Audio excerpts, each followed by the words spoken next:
I'd also like to start with an apology. Last time I gave a seminar here a week ago, I didn't realize it was meant to be just an hour, and so I talked on for an hour and a half.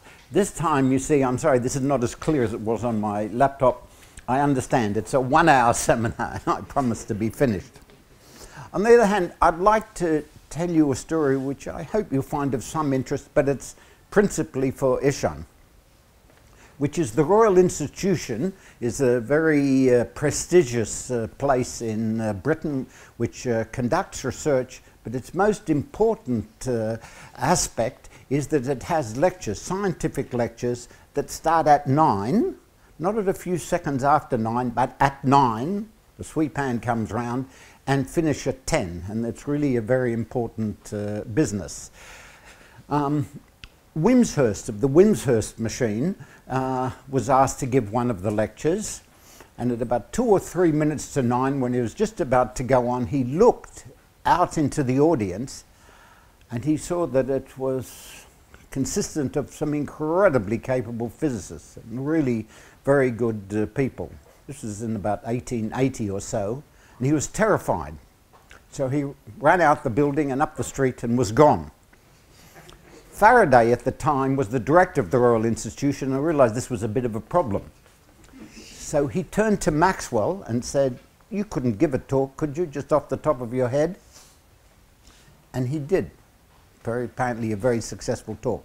Now comes the point that I want Ishan to listen to especially, so that that can't happen again. The speaker at 8:45 is locked up in a room. And he's not unlocked, or she is not unlocked, till it's just a few seconds to 9, and then is guarded into the room, so it can no longer happen. I was not locked up, so goodbye, I'm going. Okay. Well, I would like to tell you something about geological diking and man-made fracking. And in a sense, I'm going to concentrate on the fluid mechanics, but the elasticity also plays a role. And we'll talk about fluid mechanics coming into rocks, that gets you into trouble, and then possibly going out again, and that gets you out of trouble. And then I'll tell you some take-home messages. Now, dikes, the geological example, basically a sheet of rock that's formed within a fracture, and you can have magmatic dikes, which is liquid rock that's forced through the elastic country rock, or sedimentary, where it's laid down and it's really sand, but that's different to the external rock. And there have been something like 400,000 diking situations since 1947 in the Earth. So that's the natural number, and you can already guess, but I'm not going to tell you the answer. I'm going to tell you the man-made fracking since 1947, and that's why I take 1947 and you can think about whether it's smaller, equal to, or greater. They're the only possibilities, I assure you. If you think anything else, you're wrong. Okay.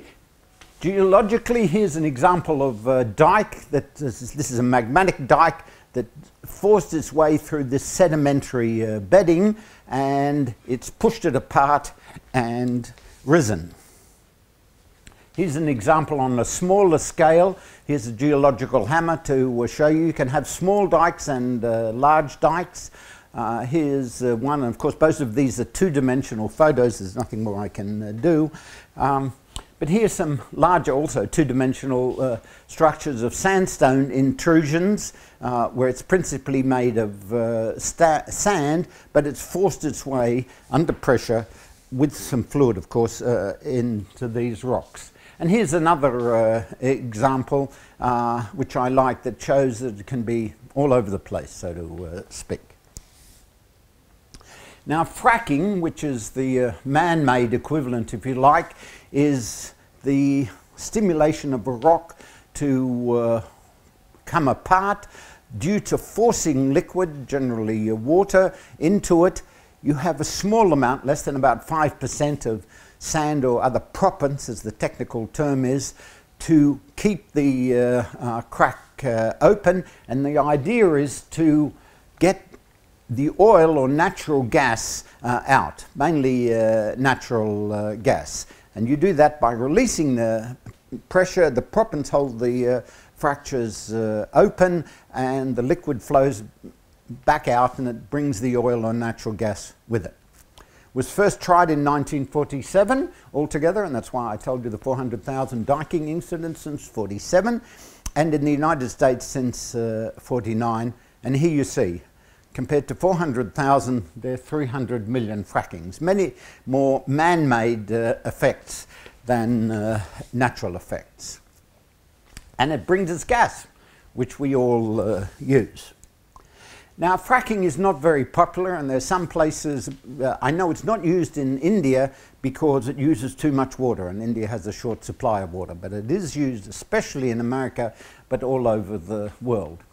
It's banned in some places. It's not allowed in France because President Sarkozy, no longer the president, said,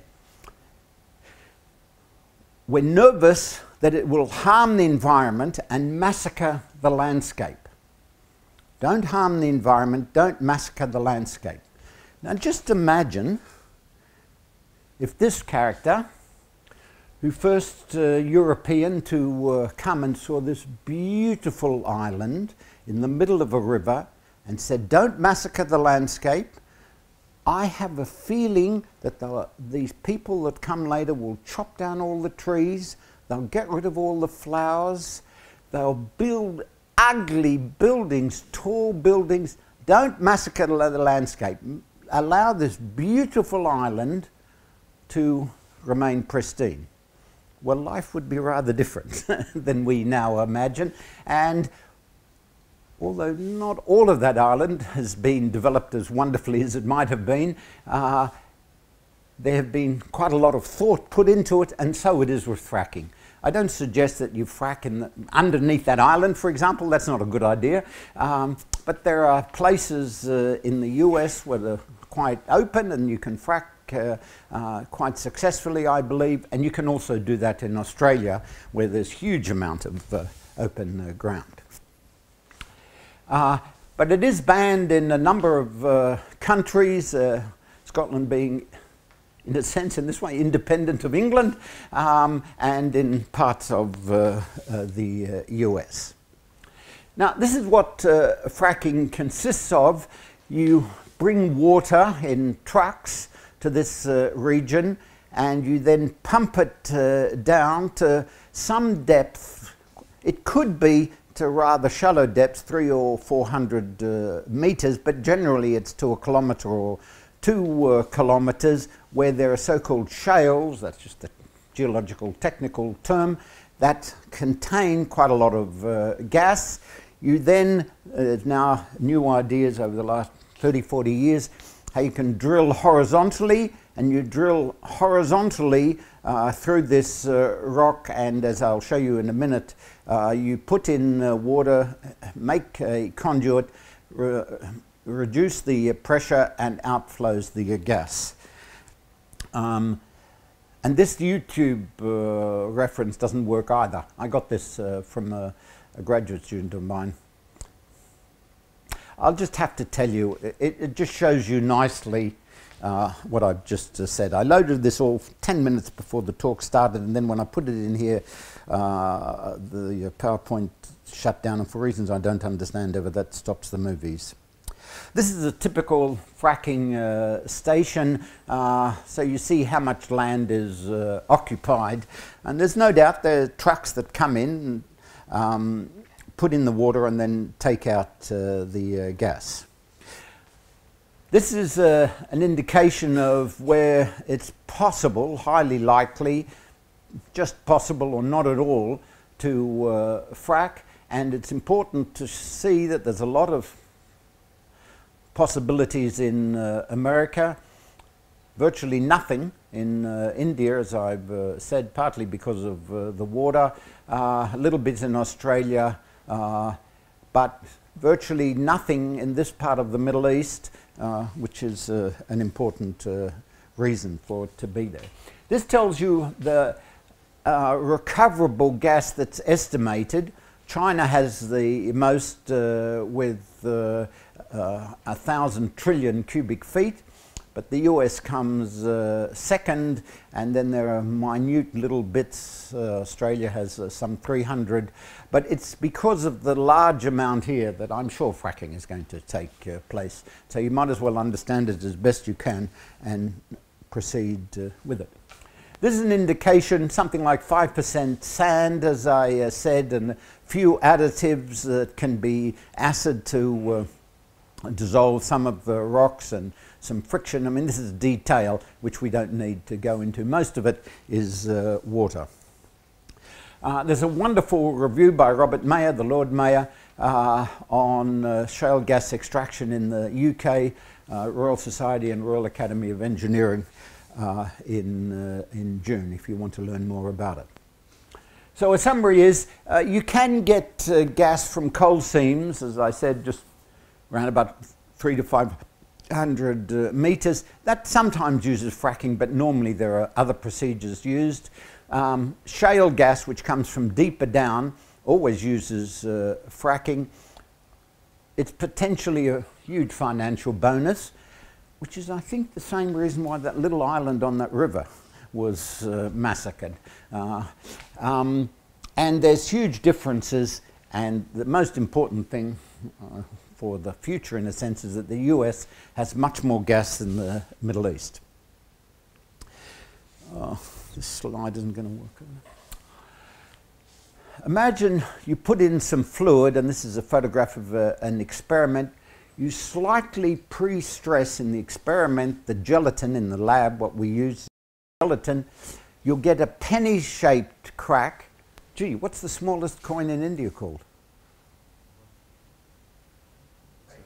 Sorry? 1 rupee, no? 1 rupee. Okay, you get a rupee-sized crack, and it'll look something like this.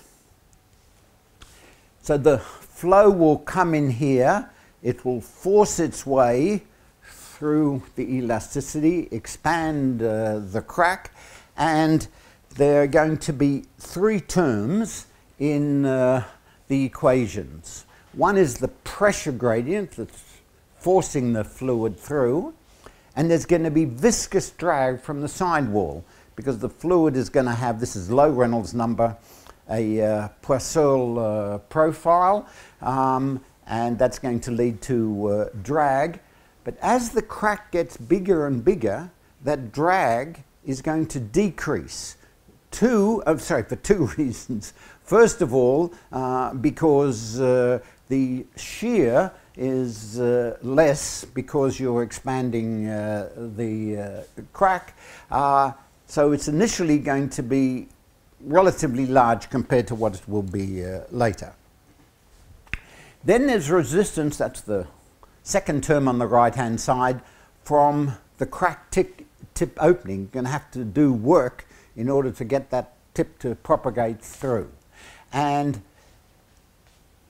there are 3 terms: the forcing, the viscous resistance, and the crack resistance. And as you can imagine, because that's usually what happens, the left-hand side tends to balance at one stage the terms, and then at the other stage later on another one of the terms. And that's what's going to happen here, where, as I've said, the viscous drag decreases because the velocity gets less and because the width gets larger, and so the resistance from the crack tip opening will overtake it. So I'm sorry, just to get this correct, the crack is already made, and then no. It is made by the fluid. It's made by the fluid. It cracks it open because it's such a big force. So what was the reference to a penny or something like that? Well, in the experiments that I'll show you, it'll form a penny-shaped crack. Oh, it's just it'll form a penny-shaped. So initially, it's just in the experiments pure gelatin. In the Earth, it's solid rock. There may be some, well, there will definitely be some impurities into it, and it won't be homogeneous and all of that, which my theory will be. But basically, it forces the crack open. What is the elastic modulus of gelatin? The elastic, I'll show you that. I can't quite remember it, but that's an important parameter, and we can make the gelatin to have different properties, different elastic media, because we can dissolve different things in it. And I'm sorry, that movie would have shown it. Can't remember what was going on there. Anyhow, what I just want to tell you is that the elastic properties tend to be rather complicated. This is from maybe the first paper that looked at these situations by Spence and Sharp, and involved these complete elliptical integrals of the first and second kind, and then you find that you get what's the word? In the integral there'll be involved things like this, and I don't want to spend a lot of time doing the mathematics. So what I'm going to do is just, as you'll see, and maybe imagine, I'm going to write down the equations here so that you can see what's going on. This is the pressure distribution is given in terms of this weight function, let's call it, but that's not the right term. That and the elastic, sorry? Kernel is what I wanted. I didn't hear what you said, but kernel is what I was thinking of. Kernel, which is very complicated, and you'd need to solve this with a width that varies with time and a radius that varies with time, and the crack expansion is resisted by the pressure in the external material, the rocks or whatever, and there's going to be resistance at the front here, and viscous stresses leading to viscous drags here. So the right side is purely from the solid, right? I mean, the right side of that equation is just the... Oh yeah, that's purely due to the elastic resistance of the rock. It's yeah. considered to be purely elastic. It's purely elastic, yeah. W is the width of the crack in the center. So, yeah, crack opening. Well, half crack opening, if you like. But yeah. Yeah, and this is just as you say. This is now the continuity equation. We've used that a number of times, which says if there's a different flux in this part than there is of that part, that's how the crack width changes with the position, and the global mass continuity, which we've also used. Now, we could solve these, and I'd bore you to death. Instead, what I'm going to do is to just balance terms and say, look, this says that the pressure looks like E, that's most important, 2 over 1 minus sigma squared. This is a highly complicated kernel, so I'll leave this out. These two S's get thrown out. This S is just the radius of the crack. And now that I see this, this should be capital R, I'm sorry, the total radius of the crack. So this is an approximate sign, and I've said a number of times during my time here, this is what you think is going to be correct after a long time. Here's now the continuity equation that tells me that W over T is going to look like 1 on 3 mu, and I cancel quite a bit of this out, and I get W cubed P over R, W being the width as a function of R. And here's the global mass conservation equation. So instead of solving these equations, I'm just going to balance them. How do you get the pressure in the continuity equation? Sorry? How do you get the pressure in the continuity equation? Because it comes in here. The pressure here, the pressure gradient is dependent upon this height. It's how you work out the flux. This is a lubrication approximation. Lubrication, yeah, definitely low Reynolds. Everything is low Reynolds number. It's, the pressure gradient drives it. dP dz is minus rho g. Basically, put it, or P equals rho g h, and that's represents that h. It's not purely continuity. You have kind of combined a couple of equations. What happens is the flow looks like this. This, if you like, is the width of it as a function of position and time, and what we have is dP dz, because there's fluid here and solid here, is going to be rho gh, or P is rho gh, dP dz is rho g. Yeah. So you get that, and what you get out of that is that the radius should go like time to the 4/9 with these pre-multiplicative constants, and the width, and sorry, this should be a capital W I now see, should go like t to the 1/9. And that will be correct after a sufficiently long time. And if you want to know how long that is, you have to go back in time to my talk. Oh, the last seminar, which I talked for too long. It was a long time seminar. I'm just going to tell you. For t very much greater than t star. Okay, so the viscous limit, which I've talked about here, this is the proportionality sign, what we hope after some time. It clearly doesn't include the initial condition. It's not going to be right at t equals 0, but for sufficiently long time. And from now on, I'm only going to present results in that form. Late times are all important, as the rabbit says, and it's true here. Okay, now the toughness limit, as it's called, that was a name that I didn't introduce, where the elastic response plays the important role. I'll just present the results. I won't write down all the equations and everything, just to say that the radius, and again there should be capital R, goes like t to the 2/5. Unfortunately, pretty close to the viscous limit. That's bad luck, but nothing I can do about that. And the Young's modulus plays an important role. Ut tensio sic vis, for those who speak fluent Latin, as the stress, so the displacement. And that's basically what we're doing here. And Poisson's ratio, which comes in the bottom. All these are constants, but it's t to the 2/5 that's interesting. And the width goes like, and there should be capital W, should go like t to the 1/5. Changes the dominant balance in this limit vis-a-vis the previous limit? Well, in this case, the forcing due to the inflow is balanced by the cracking of the rock, the spreading of the rock. In the previous case, it was just the viscous drag here, and the viscous drag must decrease with time because the crack gets larger.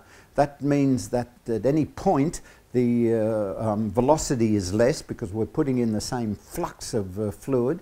If the velocity is less because it's a wider crack, then the stress must be less for both the fact that the maximum velocity is less and the length scale is less, and so du dz or du d whatever that coordinate is less, and so the viscous stresses are going to go down, and the elastic stresses I've sort of shown here are going to go up and overtake it. So it's the pressure force equals the viscous resistance and elastic resistance. It's pressure force against viscous resistance to start with. That gets relatively smaller and smaller, and so the elastic force takes over. So this is just to distinguish between these two. Here's the viscous limit. That's the balance of terms. What's happened? And in the toughness limit, you have a different balance because of different right-hand sides. And this is the pressure difference at the tip to the wall. And this is, yeah, the pressure difference at the tip to the wall, and then expanding all of these out shows that the tip goes up like t to the 1/9 compared to the wall. So initially it's very small, and then when t gets sufficiently large, if you like, that this is greater than 1, so order 1, then the tip wins. Now here's some what?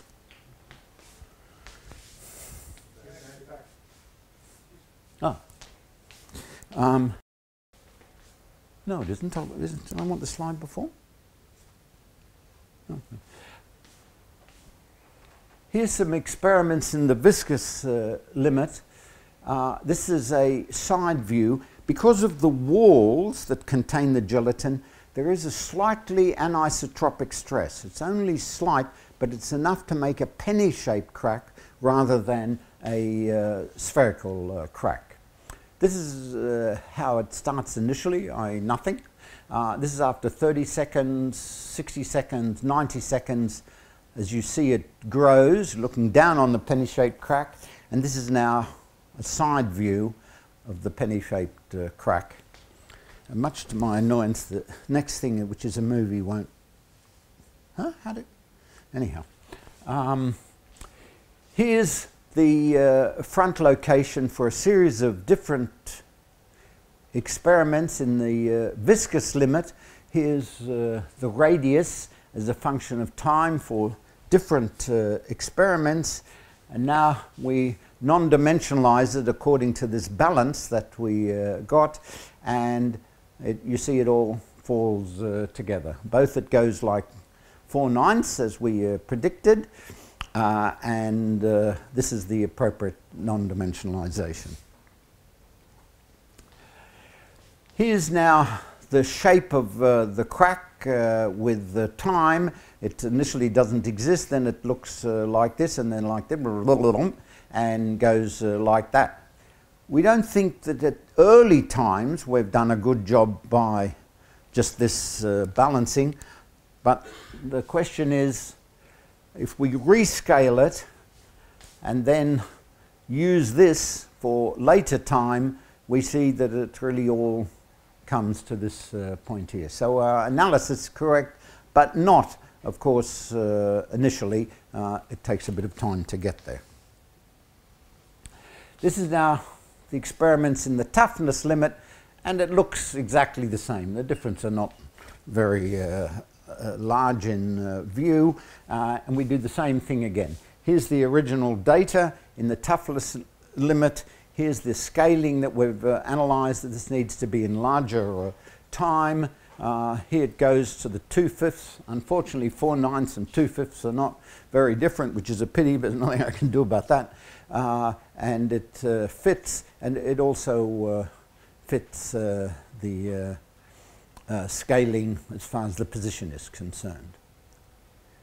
Okay. Now,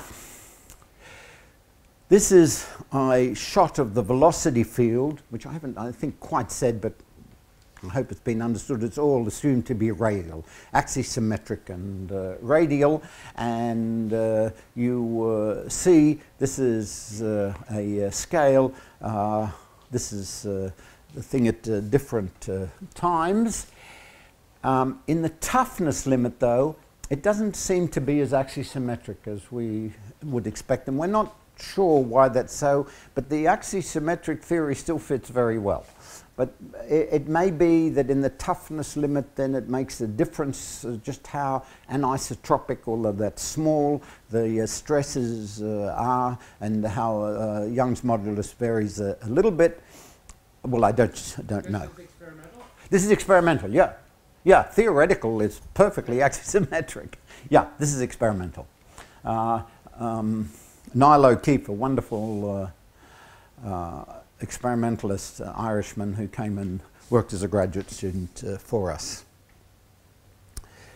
So the take-home message is that the gelatin is a good experimental system, and we can make that, and we can change by adding slightly different polymers to it the elastic constants, and we can evaluate the rate of increase of the radius and the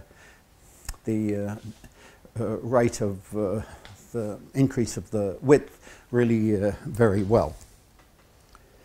Can I ask a question? Sorry? Yeah. What I'm unable to understand is while the material property is only captured by the Young's modulus, Yeah. but I can imagine two measures of the same elastic modulus but different crack opening. It requires what's it called? K1, fracture toughness. Well, That is not there in the theory.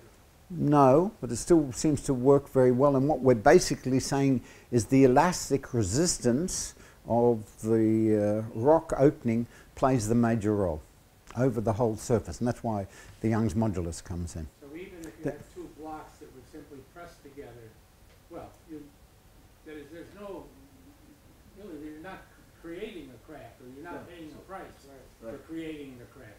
You're simply opening Yeah, the crack. yeah, if you like. But maybe if you use a material other than gelatin, it may not agree. If you use a brittle material, I can never answer that. Maybe if I use something else, it wouldn't work. But all I can say. the reason I'm saying is gelatin, it does not have a very large fracture toughness. And if you use a material, what's the good? The gelatin is inside. No, gelatin is the elastic. I thought the outside gelatin is inside the crack. No. No. Gelatin is the medium. Gelatin medium, and it's different viscosity fluids, glycerine, water, blah, blah, blah. I think that's a little equivalent to my saying, here's some Newtonian experiments, and you're saying if you used a non-Newtonian fluid, it would be different, and it would. It's not that. It's not a material. I'm thinking in terms of rock. Yeah, And the rocks are brittle. yeah. And they have a large fracture toughness. And I would imagine that it would require a significant amount of energy or power or whatever effort to create a crack. Because you have to create new surfaces. He's saying it's a What? beautiful experiment, but it might not be relevant. Yeah, no, I understand. I understand that. What can I say? I don't think. Is it possible to say that the elastic deformation energies are large compared to the energies Yeah. required to? I mean, Yeah, would that be one way to look at this limit? yeah, I think it is saying that the major resistance comes from the elastic stretching and maintenance of the fluid flow. And I think it is a. It seems to me that Spark and Spence, though, were dealing with a fracture problem. Yeah. So I don't quite understand, where the fracture has gone. But Well, I think that this is the Spenson's. yeah, I understand. That's what I'm a little bit mystified by. Well, as Friends may not have, maybe they were only looking at the elastic field where it cracked. They were not opening it. Yeah. No, they were opening the crack, but they Yeah. weren't paying any penalty for it. That's, I think, maybe the difference.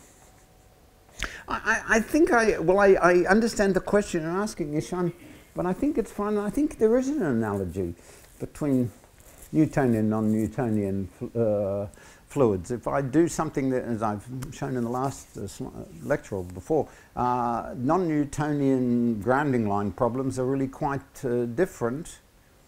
No, I'm just trying to connect Yeah. the picture you showed of water being forced into rock, Yeah. this theory of that experiment. Well. I've always had this question, and I still have the question. Okay, well, I don't think we can continue at the moment. This is backflow. What happens when you release the pressure and the crack closes? I bet the next movie doesn't work either. This is G.I. Taylor, and he says low Reynolds number flows are reversible, and we've heard that from John a number of times. How many people here have seen this movie? Many times. Alright, that's okay. I can show it tomorrow, so they'll all see it. Don't worry.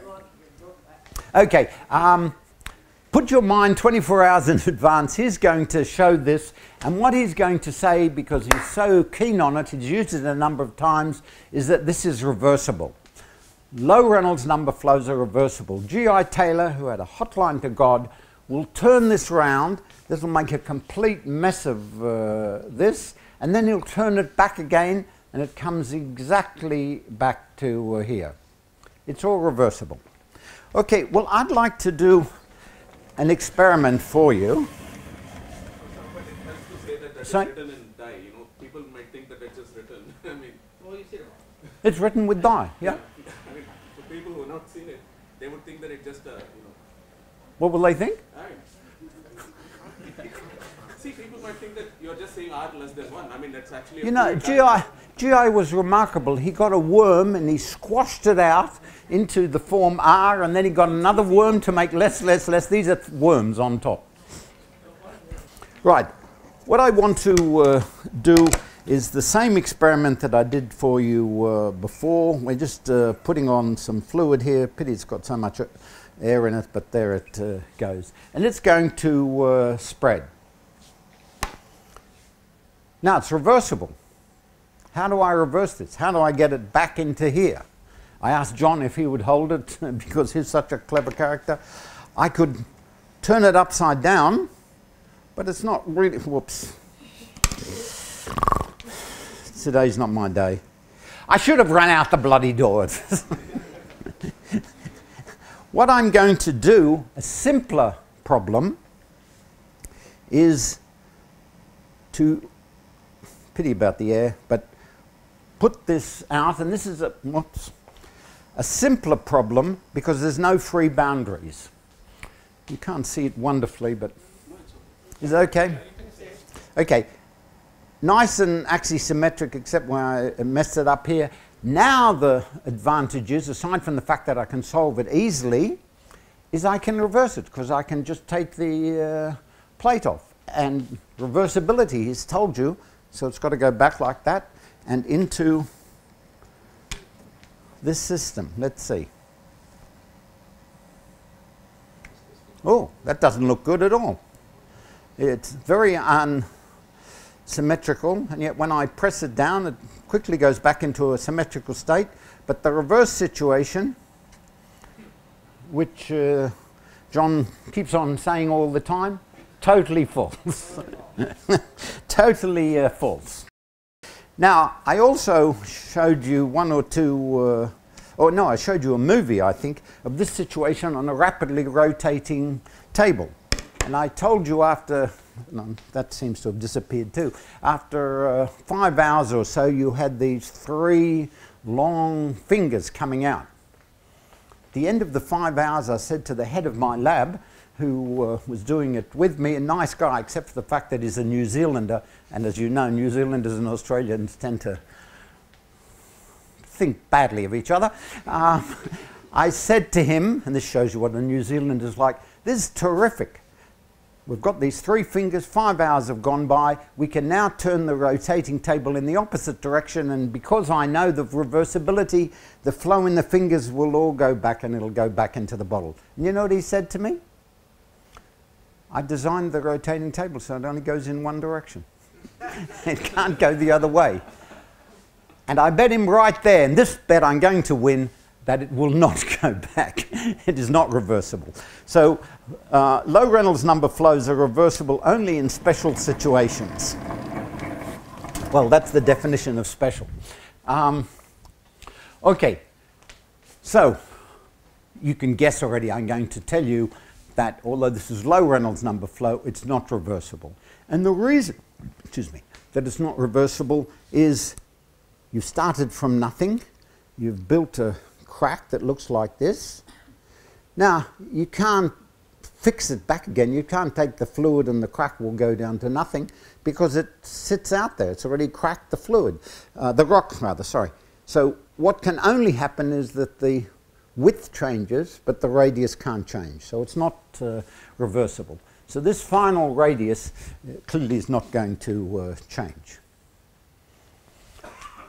So that makes the balances different, and I'm not going to write down all the equations and everything. I'm just going to tell you that the volume over the initial volume must go like t to the minus a third with the dimensionless time determined by the constant. Here's the volume as a function of time for these different elastic constants and different viscosities.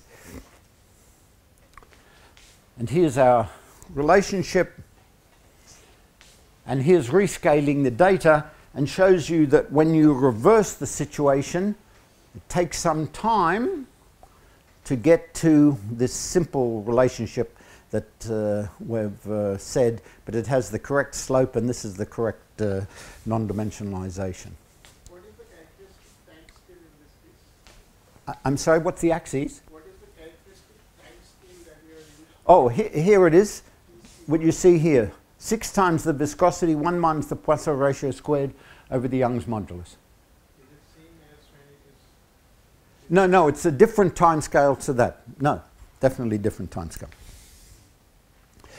Here's the crack shape, and here's how you see it changes with time. Here we rescale it the way I've suggested. Whoops. And there should be a curve that goes across here.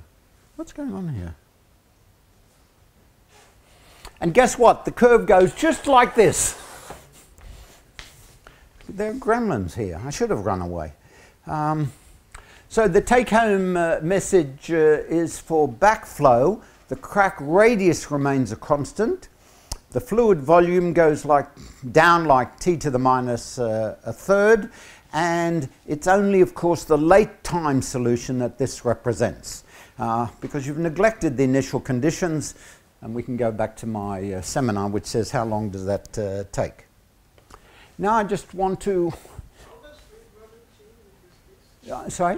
How does fluid volume change when it is reversing? Time to the minus a third. I don't know why it changes. Because there is Oh, because you're reducing the pressure. You're no longer forcing it through. You've turned the pressure off and you allow the flow to come back. And I'm sorry, the movie would have shown that. Damn it. You remember, you force stuff in, so the pressure increases here, and now you turn, it's like turning the tap on. Well, no, that's not maybe a good analogy. It does go back to the tap, yeah, sure. There's nowhere else for it to go. you simply turn the pressure to 0, or do you suck it out? You turn the pressure to 0 in there. Yeah, So the yeah, elasticity yes, yeah, correct. And I'm sorry that the... Damn it. Can I have another special session of an hour just to show the movies? What time do you want me to end? Oh, well, that's the end, ladies and gentlemen. Thank you very much. We decided then to look at the backflow, because that's important. That's how you get the natural gas out, in a rather simple situation, which was we'll have a linear crack. There's an elastic foundation that presses down and forces the flow to come out in this direction. The pressure will vary with a function of this two-dimensional position and time, and there's some constant pressure here, and H will decrease, and we want to know how H will decrease. The relevant equation is this nonlinear partial differential equation with this conservation equation, which basically tells you that if there's a space decrease here, that has to be due to fluid flowing out. And Nassaf Dana, the very capable graduate student in Israel actually, wrote after a day or two after I derived this, saying, I'm a pretty clever young man, let me tell you, and although it's a nonlinear partial differential equation, I can obtain a numerical solution in less than a day, and here are the numerical solutions. So I thought that was nice. I thought about it for a little bit, and I think about a day later I sent him an email saying, I'm a clever, slightly older man, and so I can get analytic solutions of this nonlinear partial differential equations, and your numerical solutions had better agree with my analytical solutions, or they're wrong. Now, of course, as you can imagine, they did agree.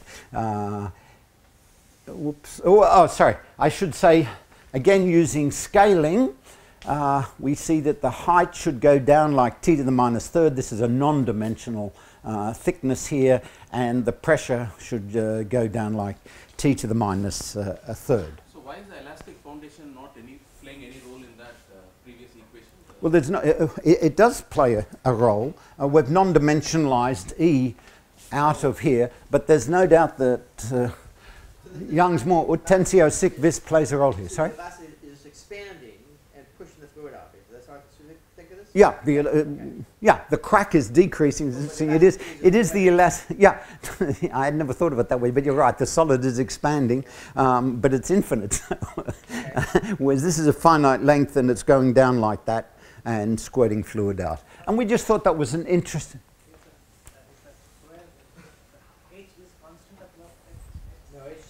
This changes with time, but it's uniform, and there's no variation out. It's just like this. Well, I can't get this part together, but So it's like two parallel plates. Yeah. Except that it's elastic. Yeah. But important difference, there's no flow out of this end. You have to take that into account. Okay, so here is his numerical solution and my analytical solution, absolutely the same as I said. And you see the slope goes like the -1/3 in log scale, the thickness here against the time. It takes some time to get there, and that's the T star if you like, but then it goes like the -1/3. And here's it, for different exit pressures. This is just the case when the exit pressure is 0. If you have different exit pressures, that makes a bit of a difference. Now, the point is, this is what it really looks like. And again, I'm so sorry about the movie. That fluid is forced out, and it makes lots of cracks through the region. So if we just look at one part of that, it looks a little bit like this, that you have one crack here, and then that bifurcates into 2 cracks at a impurity or something, and those bifurcate into another 2. That's a simplified version, but 2 crack bifurcation is much more common than 3 crack, and so you have 1, 2, 4, 8, and so on cracks. And so it looks a little bit like this. This is an old photograph that I took, and unfortunately I don't remember exactly where, but I think I was flying over Canada during the spring, early spring, and what we can do that, and we can do end generations and do the asymptotics. I'm just going over this a little quickly. Yeah, this movie won't work either. Oh, but the next slide might be okay. Yeah, that's the movie, which won't work.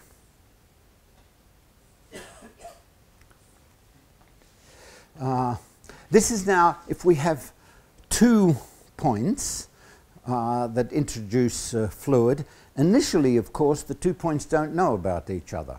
Each is in the far field. They begin to expand, and they really get to know each other, and the movie shows how wonderfully they get to know each other. It's very non-axisymmetric, and then they kiss when they get together, which I think is shown here. Yeah. Here are the 2 points where there's introduction. It's first axisymmetric about these growing points. Then it gets to see each other, and the flow goes very non-axisymmetrically towards each other. They have a strong influence to each other. They meet each other, kiss, and really expand quite quickly, and we can understand that really quite well, and it's explained in that paper. This is now just to end with some geological situations. What happens there, and there's more to be done there, is magma comes into a crack. Yeah, I'm a croc. And it's hot compared to its environment, so it transfers heat and it cools off, and that means there are chilled margins. At the top here and here, it's more because it's easier to get rid of the heat because it's thinner, and you end up getting solidified magma. And I've taken this from my friend Steve Sparks, and there's more work we can do there. I just want to emphasize again that there have been something like 3 million frackings that have occurred since 1947, and the Earth doesn't match up to mankind. But it still does a lot of diking, and it does it relatively safely, and so can we. Now, there are lots of interesting things to do in the future. I've talked here about inverse problems. You all remember 9W. And the point here is to say, could we, instead of going forward and saying if we apply the pressure to a given structure, could we go backwards and say if we can measure, as you can, the amount of gas is a function of time that comes out, can we from that determine the structure? That's the inverse problem. We should understand better multiple crack interactions. We've just done a simple theory. Effects of proppants, what role do they play? By volume, they play a very little role, but they may well play an interesting role. And then adapt them to geological dikes and look into heat transfers and things like this. This is all very recent work of mine the last year or so. Yeah, maybe a year and a bit. And then lots, I'm sure, of other things. So I haven't yet looked at the geological thing. So the take-home messages is that fracking, I think, is going to happen because of its financial advantage. It's going to happen, I think, on a big scale. You have to do it carefully. You don't frack in the wrong places. You don't frack where there are big earthquakes. Recently, a friend of mine said, a friend in the humanities said, you know, they tried some fracking in Britain and there was an earthquake. We can't have earthquakes. And I said, one second, how strong was that earthquake, knowing what the strength was? And he said it was apparently 0.3 on the Richter scale. And I went up to him and said, yeah. And he said, what'd you do that for? And I said, because that's what the 0.3 on the Richter scale would have done for you. And it's not 9.5, and it's exponential. Whoops. As I've said, as the fluid flows in, a penny-shaped crack of increasing radius and height forms. There's first a viscously dominated regime, shear stress at the walls, and then the toughness regime. I think this is a terrible name, but that's what I have to use. When the pressure's released, or magma flows out of the dike for various reasons, as it might occasionally, the height decreases, but the radius can't shrink. And we hope there's more results to come, but we have looked at a number of cracks. Now, I'll tell you what, to make up for the fact you may have noticed, I'm really very annoyed that these movies haven't worked, and I apologize to you. Let me show you some slides that I think are interesting for fun, make me feel reasonable, I hope. These are all taken in Australia at the University of New South Wales, where there's a very capable Vice-Chancellor, the man who runs the university, who's interested both in his direction and what everybody has to say. He's interested in both. And so what you see on the campus is this sign. Just for him. The next one I'd like to show you is to say that I sometimes say to my graduate students when they produce something that's not right, look, this just can't be right. And they say, why not? And I said, look, it's just, I don't know why, but look, it's like you can't have a dead-end one-way street. That's just an impossibility, and you can't have what you've got here. And I've said that a number of times over the last 50 years or so. This is what I found here. One way, no through road, bicycles accepted. To which, the one way or the no through road? No stopping. So when I saw this, I couldn't resist taking a photograph, and I sent it to my very smart son in England and said, help, help, help. I'm stuck at the end of this road. I'm running out of food and money. Can you please do something for me? He's a smart Alec, and he said, I've looked it up. I know where the Pride of Redfern is, and I know how you can get out. I can see on the street map, so you'll be all right.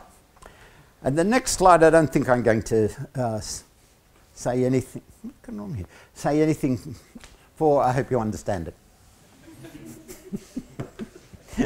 Thank you very much.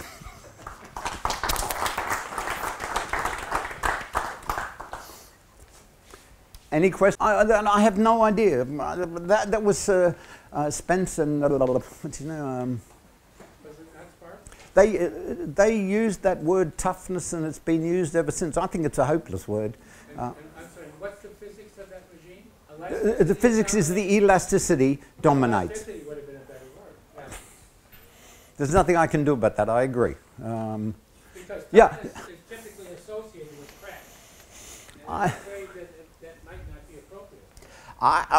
There's nothing I can do about that, but you've just made me realize you're absolutely correct. It would have been much better for it to be a fluid regime and a elasticity regime. That would have been much, much better. But, you know, people sometimes introduce names and there's nothing you can do about it except continue it. In one of your slides, the velocity scale was something like 2 millimeters per second, if I remember correctly. Oh, in the experiments, yeah, Right? quite slow, What yeah. is the length scale of that, width of that region where it's going? The width of the cracks were order 10 millimeters. I think it shows on one of the slides. It shows a scale of 3 millimeters. And of course, I might also say, as I've said to this graduate student, it comes back to what John said, who's unfortunately graduated and gone into the financial sector. What about interesting problems where they're not released at the same height? How far apart do they have to be? What do they do when they become the whole series of interesting problems? And he said, I'd rather make money.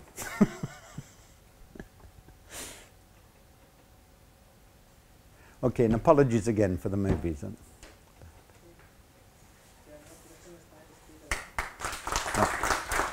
Thank you very much. Thank you for your patience.